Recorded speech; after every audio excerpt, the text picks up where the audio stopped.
so many people who are all telling me unbelievable stories where they're locked in bomb shelters, having communication with a mother or father or a child, and suddenly that communication stops. And then when it stops, they know what's happened, that their loved one has died or been. So I went there after the attacks. I sort of jumped on the sort of journalistic plane with my old sort of BBC colleagues who were on it as well. And for me, it was an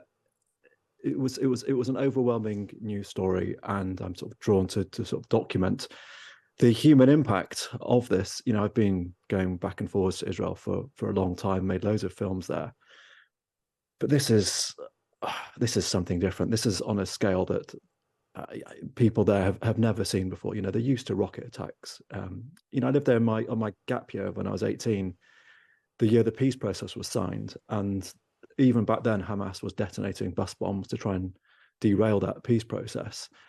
So people are used to that sort of thing, but this was essentially a slaughter. It was a sort of modern day pogrom, and people are reeling there. The enormity of what happened it's too much for people to take in. I sat with so many people who are all telling me unbelievable stories where they're locked in bomb shelters, having communication with a mother or father or a child, and suddenly that communication stops.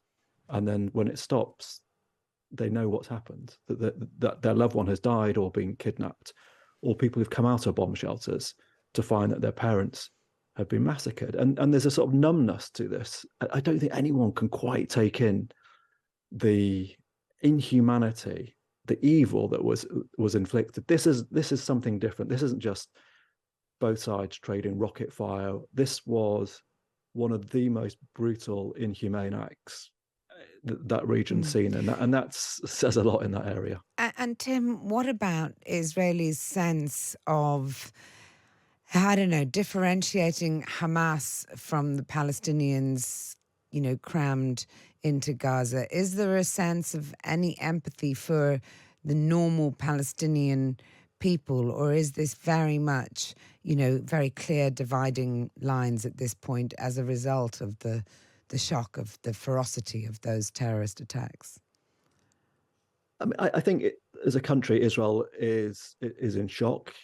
It's in a sort of primal scream mode, and it wants to feel safe again, and that's its sort of predominant concern. But there are plenty of people who are full of empathy.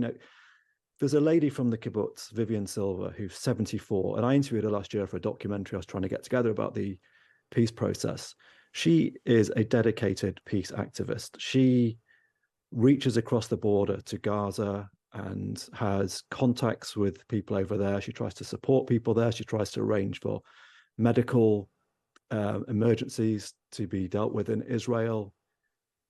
She's missing. A 74-year-old peace activist from kibbutz Be'eri is now missing, and presumed to be in Gaza. And the community that she was in, this kibbutz, the kibbutz is a left-leaning. This is one of the last communities where they all pay each other an equal wage. There's a kind of extreme left, pro-peace sympathy on these kibbutzes, which are on the border, where they've been trying to reach out to Gazans on the other side.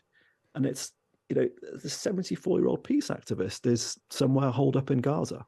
You've mentioned kibbutz Be'eri, the kibbutz, which was the scene of one of the most devastating Hamas attacks we've had today, about a 13-year-old girl who died there, who was murdered there.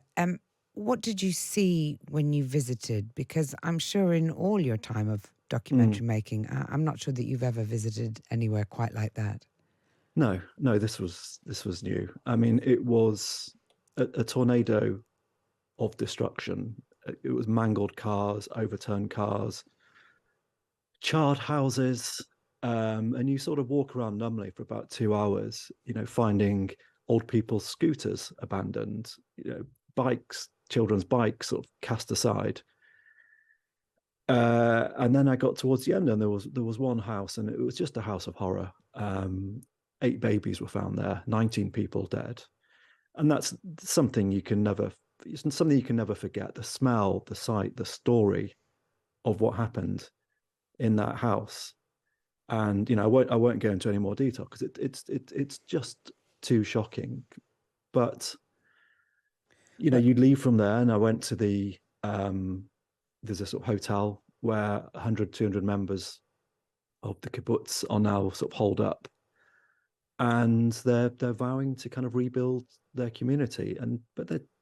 Again, the magnitude is so much you can't take it in. I was with Ella, who's 23, who's both parents are kidnapped, and she saw the video stills of her dad being dragged away. This kind of middle-aged guy, but she's somehow trying to keep it together and yeah. help other people on the kibbutz. But it's the scale of it, which is just so much to take in. Well, thank you And very, very much, it's Tim, just for going to be, and it's just going to beget more and more horror yeah. on the region from now on. Well, thank you very much, Tim Samuels, a documentary maker. Thank you very much for bringing us what was clearly a profoundly disturbing visit.